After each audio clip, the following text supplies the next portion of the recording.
बहुत समय पहले की बात है। एक छोटे से गांव में एक साधु बाबा रहते थे। उनका नाम महाराज राजन था।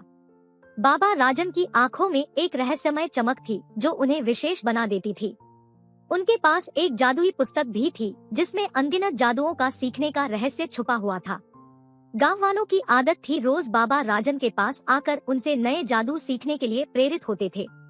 एक दिन गांव का एक युवक विक्रम बाबा राजन के पास गया और पूछा, बाबा जी, क्या आप मुझे कुछ जादू सिखा सकते हैं?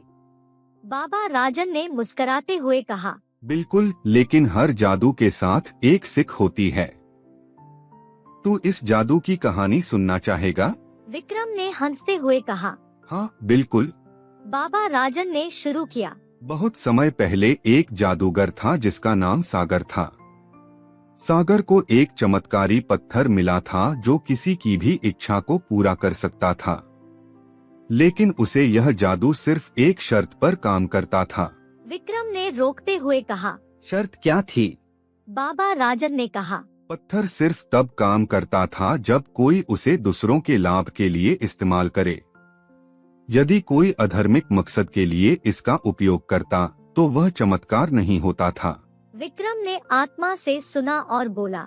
फिर क्या हुआ?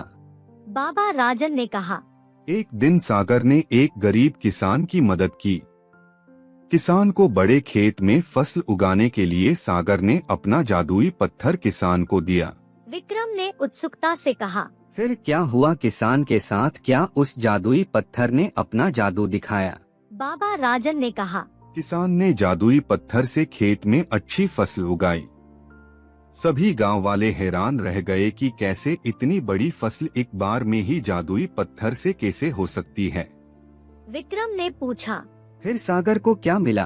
बाबा राजन ने हंसते हुए कहा, सागर को कुछ नहीं चाहिए था। और बेटा विक्रम, एक बात भी याद रखो कि किसी की मदद करके उससे किसी वस्तु की इच्छा मत करो। सागर ने अपना जादुई पत्थर देने के बाद भी कहा, यह तुम्हारी मेहनत का फल है, मेरा इसमें कोई योगदान नहीं।